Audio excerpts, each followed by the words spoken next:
Yo people, what you saying? Hope you're all good. I'm back to another video. Hope you like the camera. I'm using the iPhone now because my camera broke up. But yeah, what I'm going to be doing today is changing out the screen. Yeah, so currently I got this Pioneer screen. It don't have Apple CarPlay or anything. There's John. It doesn't have Apple CarPlay or anything, and that's a bit dead. So I got this one. Shout out to my boy Shezzy. I'll link his stuff here. This one got to me a really good price because of Apple CarPlay and everything. And on top of that, we can fit an MMB box and we get a rear view camera. So it comes, I did have to buy a rear view camera separate, but it's only like £10. They're all universal anyway, so plans to get both of these connected. Luckily, because this is a Pioneer screen already and that's a Pioneer one, harnesses everything, all lines up. Be a one-time job, but I'm just going to film it because you know what, we're filming everything. And what are you saying about the stars glistening? Also, this is going to be like one of the last interior mods I do. Other thing the next have like probably door speakers, insulating them. New seats, either Prem, JDMs, we'll see when the time comes.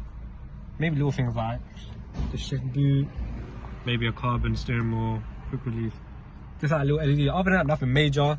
But yeah, let's start unboxing and taking this out.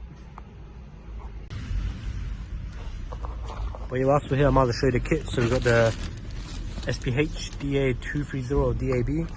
So this one's sick. The main reason I got this is because of you can use MMB box.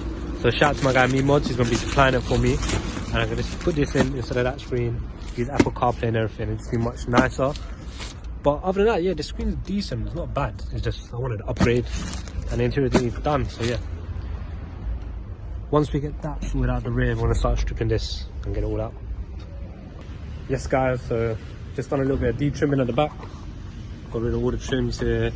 Fairly easy, it was only one bolt. And we're just gonna run the reverse wire through here. Because we're just gonna because I don't use this anymore because I got a rear wiper delete.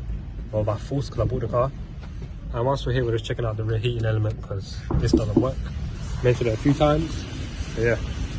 This guy's another little update. So what I did was remove one of the license plate. What's it, whatever it's called, bulbs. And yeah, so I'm just marking out where I might run it. I might run it here and just like leave a little dent just so it runs flush against the little recess there.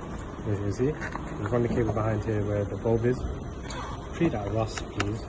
But yeah, that's probably okay if I can put it. Other than that, try the size. These are a bit too like short for it to run. But yeah, like that's the most center I get because I can't really use this middle latch because you have to like press down in it.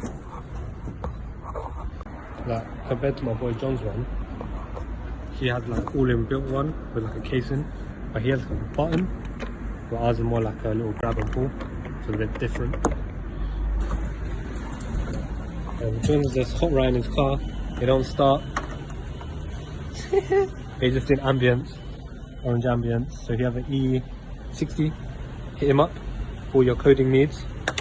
He's already got Apple CarPlay as well in his system. I'll show you that after, but his one's like proper flush in the system. Yo guys, so all the wiring's done. That's what it looks like. So you just got the power, got a ground mounted here, got the power running through. So I just connected where my starlight box is. Signal wire, just connected it to reverse light, green light, simple, ground. I've just done ground here, run the wire through the grommet, and then yeah, just take off the trim for the top of the shock absorber at the back and just run it through. So now when we plug this in, slap in reverse gear, it should work. So now we're going to test that now and hopefully it does work. Yes guys, so after a lot of messing around, we just found a bolt. It didn't have the reverse wire labeled, so if you do have it, it's the blue one. Normally it's purple and white. But yeah, now we've got everything like literally run through. We've got all the wire changes ready. Reverse cameras there. Reverse wire into the brown. So now we're just picking up the signals into that. And then hopefully when we bang in reverse gear, it should turn on. And then that way we can just tighten up and put everything back together. Shout out John, master electricians. But yeah, they should have labeled this, I can't lie to you, it would have made it so much easier. But hopefully this should work, this little diagram of ours, and then yeah, now I can watch people from behind when I'm driving. Sounds weird, but you have to do what you have to do. Yes guys, so here it's all connected. Let me show you what it looks like when I just slap it on. Because this is the main thing I wanted, just to be able to like slap on the rear camera while driving. So like, as you can see there. So that way if I'm shooting flames I can see at the back, but now to test the rear view. Jeez, we done it lads, we done it. Let's see if it hops out as well. So that means all sorted, I just have to run a mic, which is easy in a few minutes. But then as I put this in, all the trims back and all good to go. I'm not going to show you, just going to skip to it. But yeah, shout out to John again.